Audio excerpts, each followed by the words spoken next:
not the vibe. Anyway, welcome to Back Talk. My name is Elisabetta Federmesser, and today I have... It's Nabi. It's Nabi. I love... Nabi is like Madonna. Just Stop. like one front name, first name, and you're good. How do you want to be introduced? Are you like a writer? I would say, yeah, because like at the core, everything I do is like around writing. So I would say writer first, and then everything else comes after. So yeah, writer, publicist, communication strategist, hater, all of those. As I just was mentioning before we started recording, when I write, maybe we should close the window. Yeah. All right. I really wished for the Paris sound. Oh no. Okay, goodbye Paris. We see you after the pod. Yeah, that's a special pod. I traveled to Paris to talk to Nabi because I think You're it so was sweet. I feel so special. But also it was, I think, the first time where I actually was planning ahead, and I was like, wait, I need some sort of like media landscapey, how you call it, information moment. No, you know what I'm talking about. Social media strategy. What's the right name for it when you have like something's happening in the world and you have to be on time to report. Zeitgeisty? Not that. No.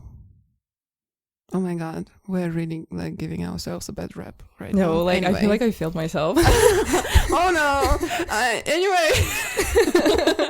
But I was just planning ahead like 4 months in advance, and I was like, oh, I know Nabi, and there is Met Gala, and she wrote her thesis about memes.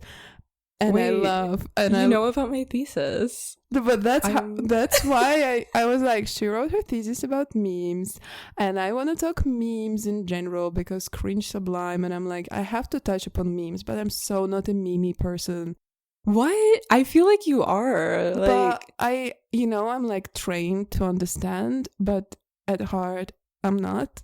But I feel like everyone these days, like everyone who's young and online, like they're in some way like trained in memes, like whether you choose to be or not. But I feel like some people are naturals, you know? Okay, yeah, I'll take that, because like I feel like it, like the iceberg meme, like getting into memes already, but like the iceberg meme, like there's like the tip of the iceberg where you have like normie memes, and then like if you really go deep down, there's like some really crazy memes out there. Yeah, so the deep fried ones. Yeah, I love those. Yeah, I only know the name, and I know they look ugly. Yeah. That's all I know about the deep fried memes. That's all you need to know. Also, I don't like deep fried stuff in general. Gives me not tummy. Food, not me. What? I love deep fried everything. Like my favorite thing about Paris is the Popeyes here. I don't know if you've been. Do you eat meat? Yeah. Okay, you need to go to the Popeyes. Can you take me to Popeyes? Yes, we can go to Popeyes, because like as a born and bred American, and as like a Black American, like I don't play around with like fried chicken. And the Popeyes here, it knocks the one in the US out of the water. Like, it's delicious. Wow. And it got to the point where like me and my boyfriend like went there so much that the staff kind of knows us. And they were like, the reason why it's so good is because like the oil that we use is like different and stuff. They could have been like making it up, but like I buy it, and it tastes delicious. Olive oil, fresh pressed. I keep on making horrible, like, I should stop with the accents. It's really bad. I love it. It's so bad. I really, like, I love France, French and everything, and I also, I speak French poorly, but it's adorable. Even sometimes, like, this time, I was on a, metro coming here, and I was just training my French sounds, like ah ouais, oh, bah, no, oh la la, mais I mean, this is a safe space. Like I welcome French slander in this house. So, we are like in the most Parisian apartment. Literally, you exit your apartment and you see like a fantastic view to Tour Eiffel. And dust everywhere because it's like so old. I know.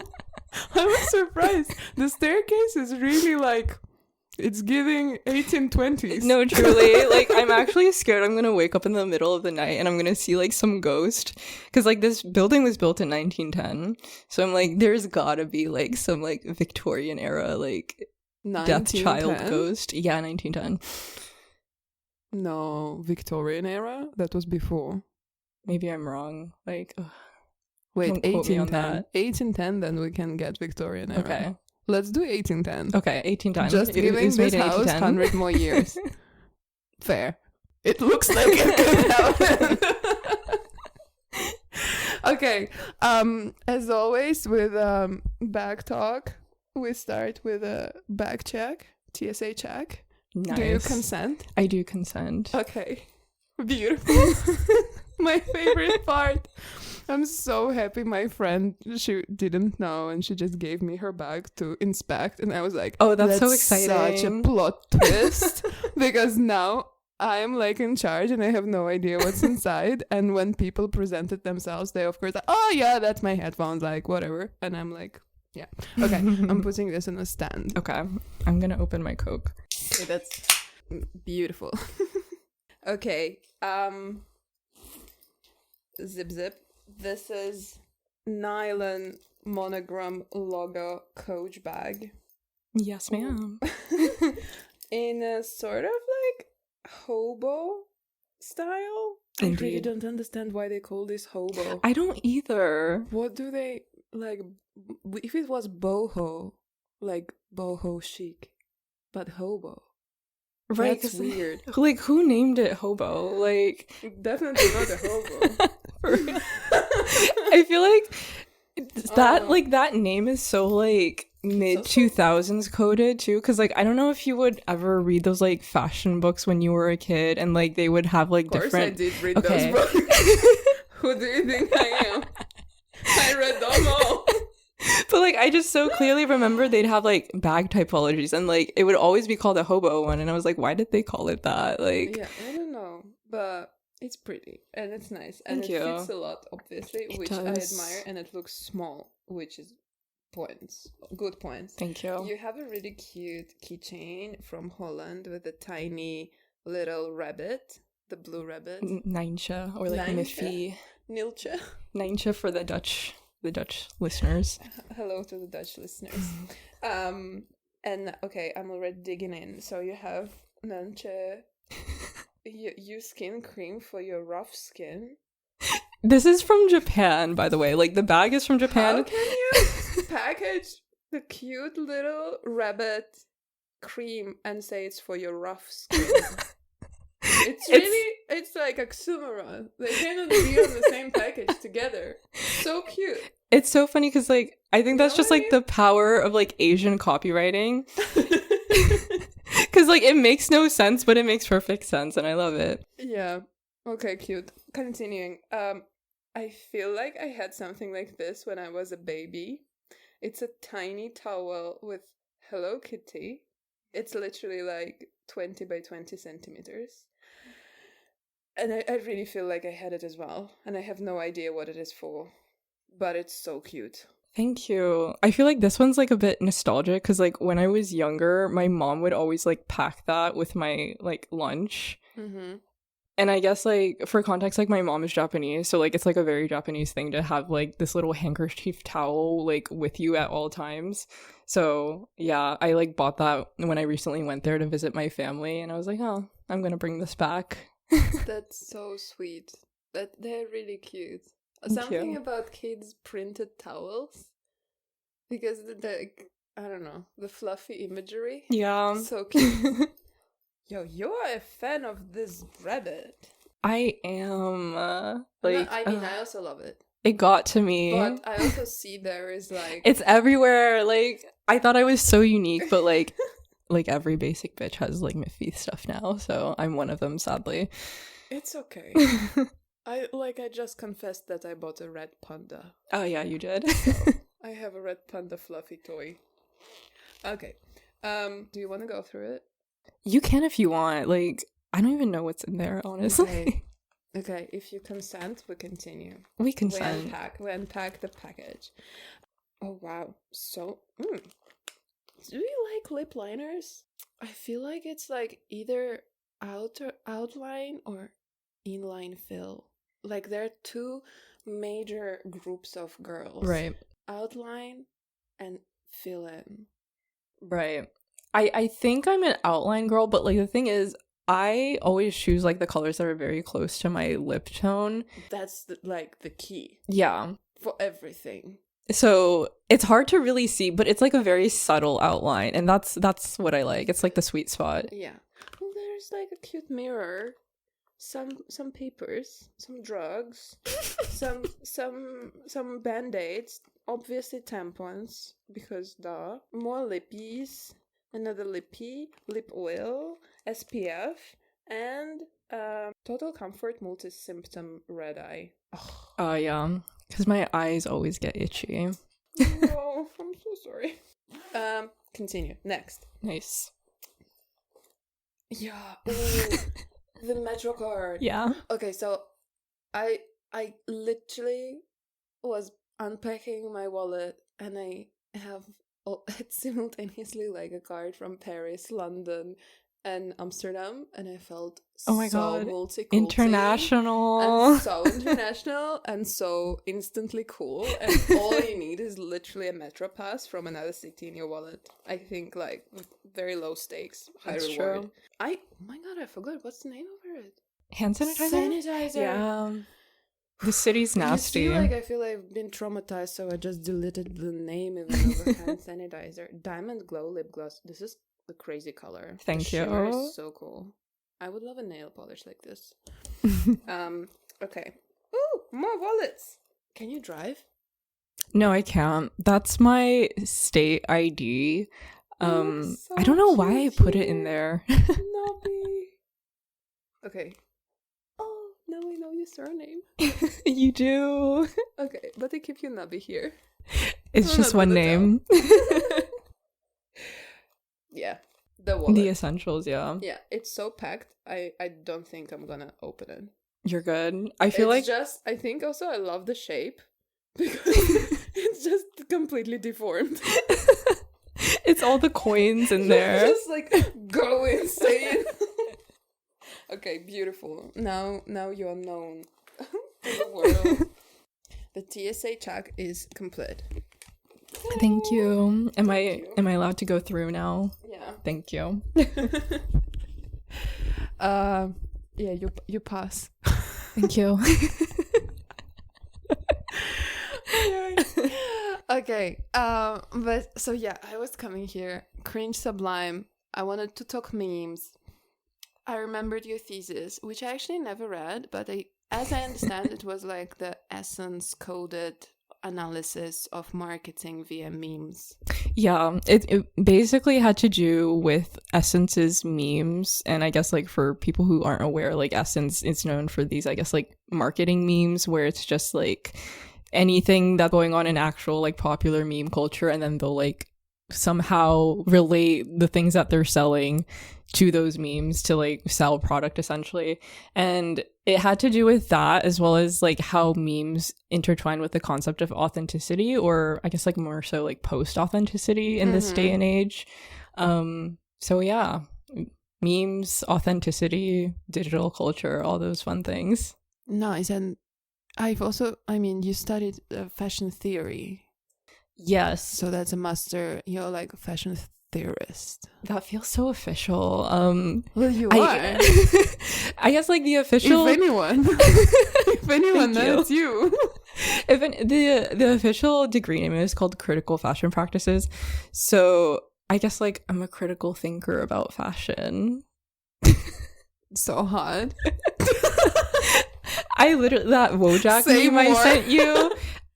Whenever I talk about like memes in the context of fashion, I literally just feel like that Wojak meme where I'm just like sitting on your brain. I'm just sitting on my brain, like blabbering about with like my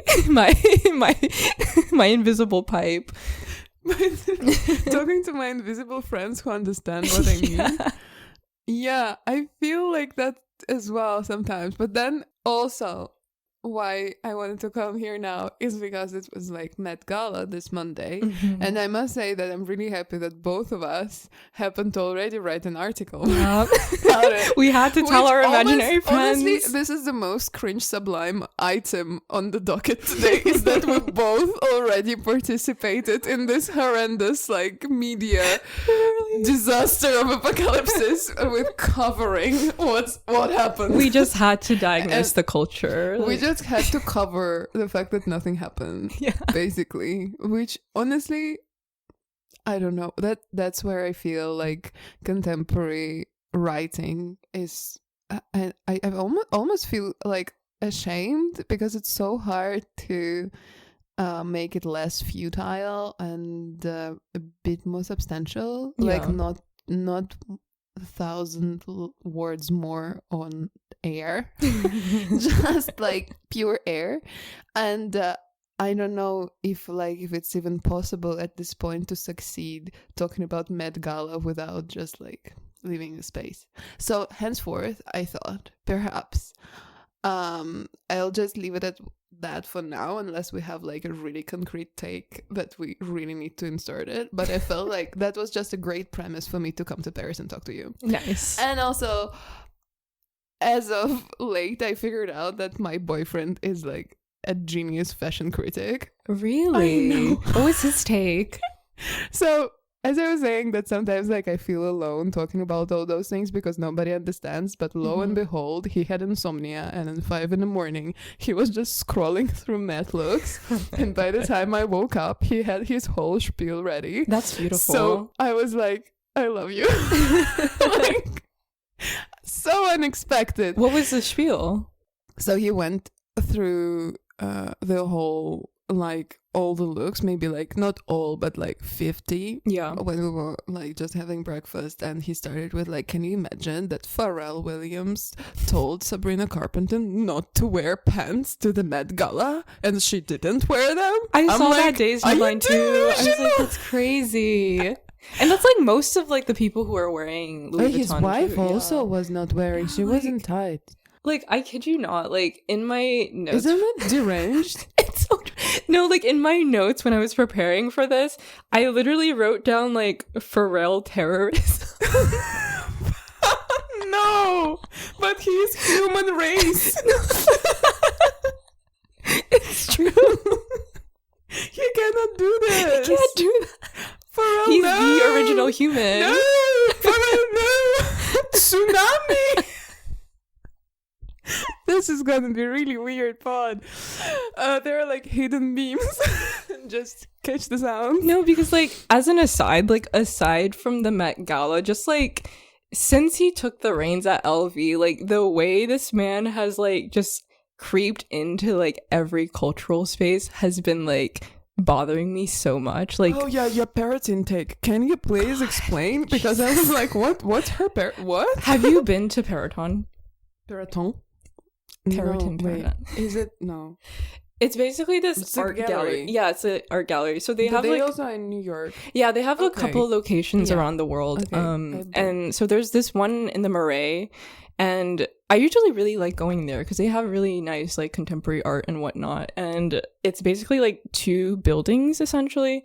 And so Pharrell recently curated this exhibit here. I forgot what it was called. It was called like Black Femmes or something, and it had something to do with like uplifting like Black female artists or whatever. And like first of all, like when you first walk inside, like you know how they have like the exhibition text on the wall and stuff. There's like a QR code to like to access the playlist curated by Pharrell. As you walk through the exhibit or whatever. And I was like, watch this just be When like you happy said on loop. QR code. I was like, to donate to a charitable No. cause. No, it's to Not stream the music. Not to stream music. I was like, imagine it's just like happy on loop. But like but like it was like an actual playlist with like Nina Simone and like vibes or whatever. Why it was not playing in the show? Because there were video works. I think so. Alright. But yeah, so I was just like walking through the space, like it was like fine or whatever. And then like we get to like the second building where there's usually like more artwork. But like it's just transformed into like a merchandise shop. Were they selling shit? They were selling shit. So like there's like Pharrell t-shirts, there's like Nego stuff, there's like an actual book called Pharrellisms where it's like a 200-page hardcover book where it's just quotes by Pharrell Williams for like 50 euros, and like t-shirts for like exorbitant prices, and like people were eating it up. I was like, this is crazy. Like, this man is like scamming everybody. Wow. You have to go. Like, it's free. That's like the good thing. You have to take a look. So he's uplifting black femmes and is selling Pharrellisms. Yes, exactly. Was he selling something else there? It's just like a range of like, I don't want to say it's bullshit because like there's like actual like books of like actual like black artists that like deserve to be like supported and stuff, but everything is just like under the guise of like the Pharrell terrorism, for lack of a better word. All right, okay, I'll check it out. I will go for free because I'm happy. Yes. God damn. No, I didn't know. But I generally feel like this position of being like a head creative director of LVMH, Louis Vuitton, now it's gonna be just forever sort of not cursed, but that's gonna be just the epitome of like megalomaniac vision of the person. Sort of like they will never go back. You know, there is no way back for just a designer with good credibility and like great taste to take this job. You have to be a celebrity now. you have to be something else, like a visionary. They love the word visionary. Oh my god, yeah. Yeah, just because I'm happy. Yeah, the visionaries. Fatigue. I don't know. Yeah. Wait, I was thinking as well. There was this fashion people, I think it was Steph Yotka, who said that Sofia Coppola would be a fantastic creative director for Chanel, just in line with thinking that Pharrell took over like the LV, and that would be just so smart because she has this whole vision for the brand, not just like a designer. And then they had like Matthew Bazzi, who is so craft based. Yeah, but in my dreams I'm like, damn, Sofia Coppola, that would rock. Which is like totally sort of against what I just said before, being this like megalomaniac vision. And maybe she would like make her own megalopolis out of Chanel. I could see that. I could so see that. Yeah. But that would be so kitsch and fun. I would, yeah. For her, I would eat that up. Yeah, I would eat that. Roux chambon, roux chambon. Come over. Yeah. So we both wrote those articles. Kudos to us. Honestly, yeah. Doing the Lord's work. Doing the Lord's work. If we're not diagnosing the culture, who will? Who will? Nobody will notice.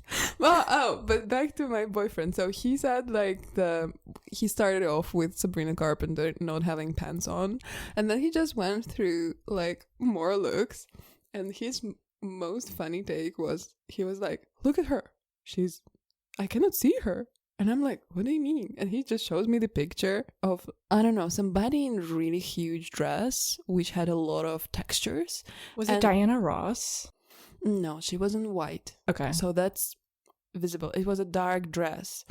And because the background was this like blue floor with white petals, and then they had this like bushes with like white roses, and then they had on top of it the paparazzi in suits, and then like more cameras and lights. It was like the picture was like really packed with textures, and he was right. Like you could lose the shape of the dress and the person in it. And then he also showed me like Doja Cat. Oh my god, she also was kind of disappearing on this like the outfit. Yeah, because all the outfits that were actually like, you know, not that simple, they were disappearing. And I also was feeling like that was very much the not like tailored for you, but like studies on triviality. Like this was the camp year. No, yeah, I would say for real. like Like, this time, unknowingly, they've done the camp. It's true. Which is success, though. I guess, yeah, because Even like Zendaya in this white suit and then Madonna just following after. It doesn't do the same. I mean, because like I guess like you could make the argument that like dandyism is camp. So like in a way, yeah. Can you make that argument? I think so. Okay, how? Mainly because like the concept of dandyism is kind of like subverting like preconceived notions of like what it meant to be black, or at least in the context of like the black dandyism. And like it kind of ties into like camp's like relationship to like satire and irony and stuff. So like I guess in a way I think it's a lot about just bordering on accessibility and the rules, and like the just one misstep and you're off the path of just the sublime. So that's tightrope to that's true, yeah, to walk. So in that sense also I believe it's true. They do be doing the hard themes for those poor people. It's true. I was also feeling like I think we need more educational content from them. They are doing from the celebrities or from everyone. I just don't true. want them to get dressed in hotel rooms anymore. Yeah, I just want more solid stuff. Because like I feel give like me the story. I Give feel me like if the you whole thing. And if you're preparing for this for 3 months, I want to see the 3 months. right, show the Carfax, show the receipts. Yeah, show the receipts. We all know they're there, and it's been like tailored for you. So there's been a lot of tailoring sessions, and yeah, I need.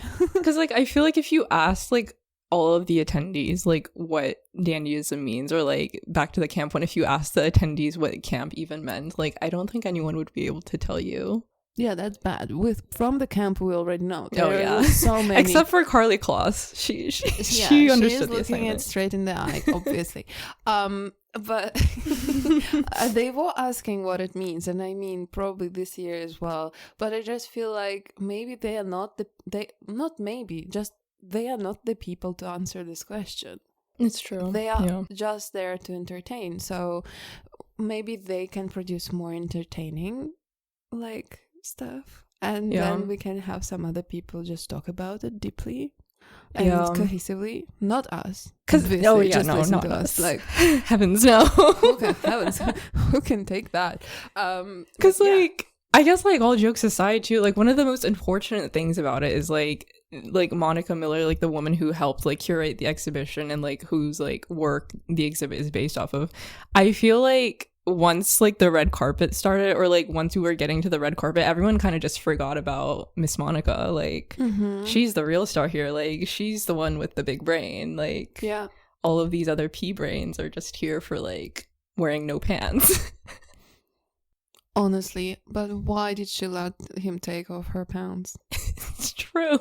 No, like Sabrina, no, that was bad. But you're very right, and that's what I feel as well. Like that was so great of them to actually have a writer representing the like theory part and like the idea part of the exhibition, and I think that's like way more interesting. And everybody is already the people who are gonna watch that, they are probably ready to hear it. Yeah, just it's time.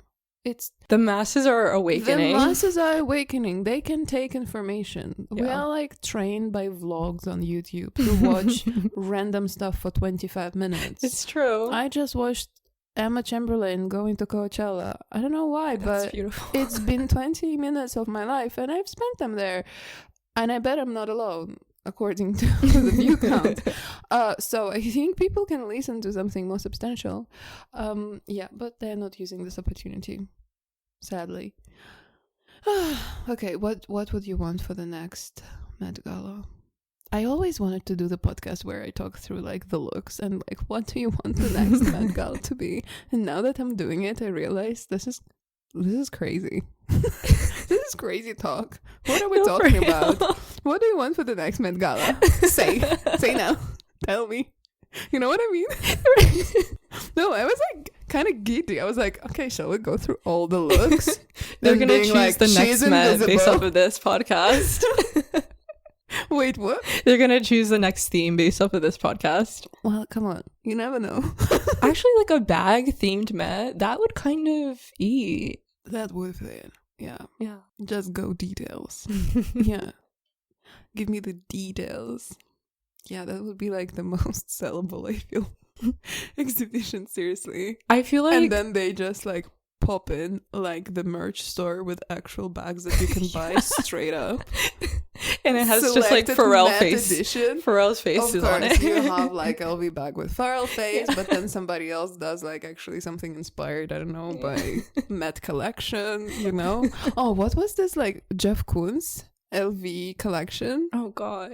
Where he had like I don't think in I've seen this, gold, but I they have- hate Jeff Koons. that's one of my favorite collaborations of LV because it's just so tacky. He literally printed like paintings Of from the dog. Louvre, on the Louis Vuitton bags, and then he put like in gold the name of the painter on top. I've actually And I it's lied. just, like, I Louis went to the Vuitton exhibit. Never full, but with just like some painting from like 1700s and just like gold. I don't know. No, I Da think I know what Vinci. you mean. Like, not only do I actually know it, like I think I went to the exhibit of it back in New York when it was like, this was like 2018 or something, right? I think so. Yeah, I went to the exhibit. Oh, I remember that now. How could I forget? Yeah, but you see, that works. It does work. Like Yeah. you can't forget it. It stays in your mind. But the matte bag mat. Doesn't roll off the tongue, but okay, we can work on that. Okay, It'd be kind of meta if they had a meme themed Met. Mimeta. Mimeta. Ooh. Memetic. Okay, preparing to the pod, I told you, like I was reading stuff, and I have this book. It's called Critical Meme Reader by Institute of Network Cultures. Oh, they are wait. publishing this like thick Yeah. academic reader, which is, I think, quite a thorough overview of what's happening with memes from the academic standpoint, but I don't really think that memes are academic fully. Like, academia is such a fun world anyway, but It's they true. do be spending a lot of time dissecting the meme culture. And there I've read, That's also like why am I I feel like that's peak unemployed behavior too, though. Like, yeah. because like that's literally what an academic is. You're just like a smart unemployed person. Not even, But because there's a I- lot of smart actual unemployed people. It's just like you're rich and unemployed. This is no, thank you for saying that, because every time I open this meme reader, I can not really like it's like reading a thick academic paper, just like serious stuff, where you're like, oh wait, I need like extra brain power to digest, and then it's about memes. So Dissecting the Wojak. I'm down to like be thoughtful and thorough and critical about mundane things and just connecting the dots. But god damn it, like there is limit. There is limit. It's true. And even like when I was writing this like thingy about the meme fashion memes for like Met Gala, I mean, it just happened that I was getting ready for the pod and I was like, this really could be an article. But I would never be like, let me become an academic in that in that field, you know? Just what a field to be an academic in. But also, thank God they have this critical meme reader, so It's now I true. can be like, I had theory background coming up with ideas for the pod. And in the end, I still love Puglia the most. So, I didn't okay. I couldn't find it. So I feel like it's the year, I don't know, 2003. Okay. And it's Camille Paglia sitting in internet live streamed sort of commentary talk show, where she and I feel like she was there with anyway, she is not alone. Okay. There is a moderator, and she and one other person, also quite like sassy, are just giving the bitchiest comments about every outfit. But they're also quite theoretical about it because Camille Paglia. Yeah, of course. So she's just giving like, this is giving the Nicene vibes. Like, that's great. Because it's not just pure beachy being like, "Oh, you're just ugly." It's just saying this is so Nicene of you. And just like, go figure. What does she mean? She's so camp. She's She's so like, she says everything on 10 toes, like no regrets. Like, yeah, no regrets. And you know what? Then she provides like an article where she explains exactly what she means. Oh my god! But you kind of will only know it if you read the article. You know, Yeah. like you need to have like her vocabulary at the ready If you know, to you know. understand what is she referring to and why it's exceptionally beachy comments, because it sounds like intriguing. Yeah, that's the goals actually. Have you read Sexual Personae? Like, Not in full. I always hear like mixed reviews about it, and I'm like, I don't know if I should read it or not. Like, I've read maybe like 2 chapters. It's serious stuff, packed. Oh. It's packed in the sense that it's like super, super interesting, and there is, yeah, you cannot go through it lightly, you know? I can imagine. You're Yeah. like, whoa, I have to stop and think about it. But I absolutely loved it. I think it was also quite like influential for me in terms of this whole backstick dual thinking, which sort of like is binary but also embodies this idea that actually there is more than that.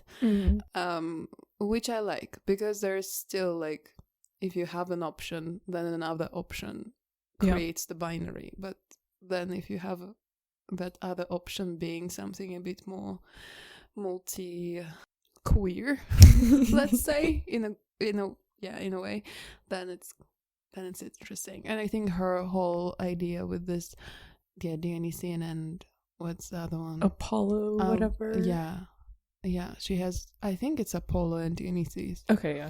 Yeah, but it's basically the Eastern and the Western, and the mystique of the female body and the fear of it, and the like linearity of the narrative of a male hero character. It's all connected. It's I found it really sort of hitting close to home, in the sense that coming from Russia, a lot of things were linked to like the pagan culture, like the Christianity and Orthodox sort of rituals, and then the Greek mythology that I was also like fed into at school as like a part of the classics since I was really young. So yeah, that was like a fun mix of things that I already knew about. But I don't know, I cannot be really critical of what she wrote, because I was reading it and I was like, wow, that's so exciting. So I didn't have the I don't think I'm here to reflect on it, to be fair.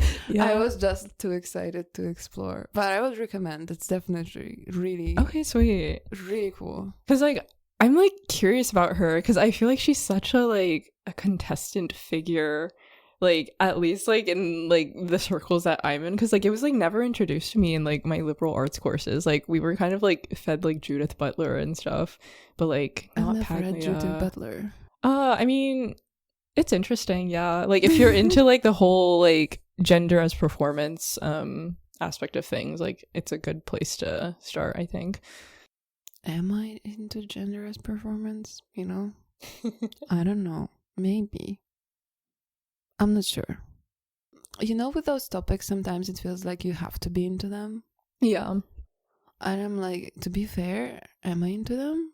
That's I don't true, because know. it's like you don't have to be into everything. Yeah. There's like That's some. like with Paglia, I was like, oh, I love mythology and I love like the narrative, sort of historic narrative building. And she's very much into that like idea of how narratives are created. Okay, that's But actually then really she interesting. also Yeah. builds in this whole like sexual personality into it and like the sex and the gender, like all of that. So I think she has like this fantastic opportunity to like enter her work via multiple avenues, and because I don't feel like I've entered it via like feminism or any kind of gender studies, Yeah. yeah, it was still really cool and relevant to what I was into. Okay, So interesting. I honestly, I think that's the thing I appreciate about her most. Sweet. Yeah. I'll check it out. You were saying it like, sure. I know it's like 700 pages or something crazy like that. No, Like, well, just read like what you like. okay. She has great names for chapters. You can sort of be like, oh, that sounds cool. I'll go there. Yeah. No Judith Butler for me so far. No Butler. No Butler. But I was comparing like Paglia with Susan Sontag a lot when I was reading her. Oh, okay. And with Susan Sontag, it was super weird because I got introduced to her via her diaries. Oh, wow. I know. So odd. I don't know why, but I was like 18 and I was reading Susan Sontag diaries, which is so depressing. But she has like sort of like a wit to them. There was like nice cadence. I love that. Yeah. So she's like, and then I got married to him. And then she's like, months after, so bored. Life is terrible. We're married. And then she's like, I'm alone. I'm a mother alone. It was depressing. But yeah, I don't know. Paglia just stole my heart. Sontag, I don't know. Remains to be seen. Anyway, highly influential for the cringe. What are you interested now that you've completed your meme studies?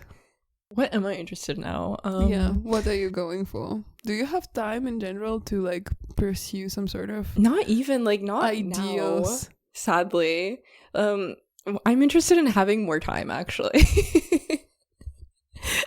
Aside from like fighting French bureaucracy. I'm so interested in having free time. Literally. And going to Popeyes.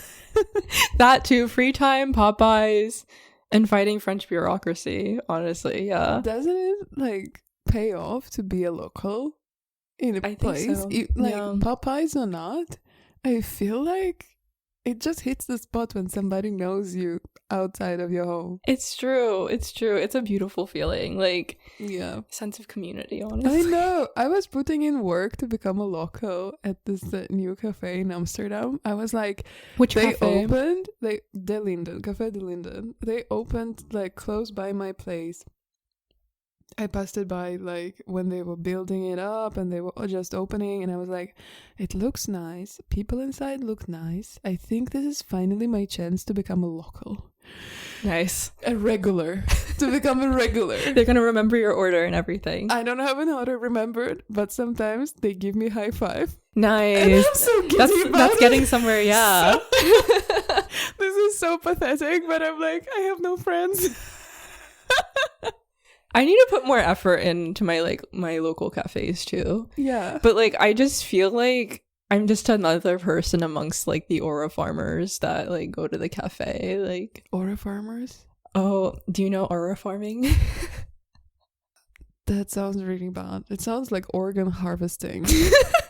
Seriously, no? It might as well be.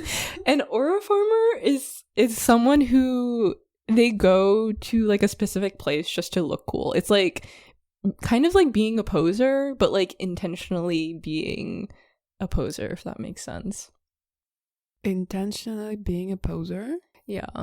I was actually really interested in the idea of being a poser. It kind of was sort of like stagnant for a moment. And I really remember it from like 15 years ago. That was such a slur to be a poser. It was just the worst. Like, you are not true. it's real. Yeah, Like I think it's very much the hipster era. There were hipsters and there were posers, and it was, again, the line between the two was like invisible. Wasn't even there. Let's be real. I mean, the hipster all hipsters are posers. The poser. Yeah. But yeah, and yet we persevere. So I was really curious about where did they go, because the last time I saw the poser, they were wearing the like they're aura farming the D squared skinny jeans with like low, how you call it, not low waist, low rise, but also like they were like hanging super low, and they would be wearing like really ugly Jordans and like puffer black puffer jackets. I don't know, they were like looking real bad. Not gonna lie. And then I remember the posers who were pretending to be really rich. Oh gosh. Like the Central pretending to be rich. Like the now silk it's the other shorts, way around. The silk short and a fake gold watch and like the gel in your hair, and you're like sort of Scott Disick but on the low. No, but like that's what I imagine. The people who went to like Seven Oak or whatever this club was in New York. I don't think I know what that is. I also don't, but I think that's the name. That's okay. That's where I'm just gonna put them all. That's the location in my head where I'm putting them. Seven Oak. I think that's the name. Yeah, sounds cool. It does sound cool. Yeah, I think that's the name of the club. Good name. So then the posers disappeared, and just the whole idea of being a poser sort of, I mean, it cannot really fully disappear, but we were so maybe packed and so full with like being identity harvesting and being just so authentic and finding the true self and being real. Because like the thing is, like, I feel like in order to have a poser, you need to have like a real foil, if that makes sense. And I feel like nowadays there isn't really that real foil. So I feel like we just have a bunch of posers. But then still there is sort of discrimination against late adopters or whatever. That's true. Like the normie. I mean, who is the normie though? Also, like, because like I feel like we really lost the plot. My brain's like in a pretzel now. Because like I feel like the normie doesn't have the awareness, whereas like the poser, there is some sort of like awareness around it, if that makes sense. Yeah, sure. Try hard. Yeah. But I think there's such a swag to it. They really know what they want. It's true, yeah. Like the dedication, the pizzazz. Also, no fear of making mistakes. Or maybe sublime. So much of it. Sublime. Maybe so much of it that they just enter a new echelon of the pose. That's cool. Yeah, the posers are really in. Damn. There goes the dandyism, huh? Right. Okay. Shall we go explore French cafes? Yeah, why not? Yeah, sounds great. Okay. Bye. Oh my god, bye. That went by really fast.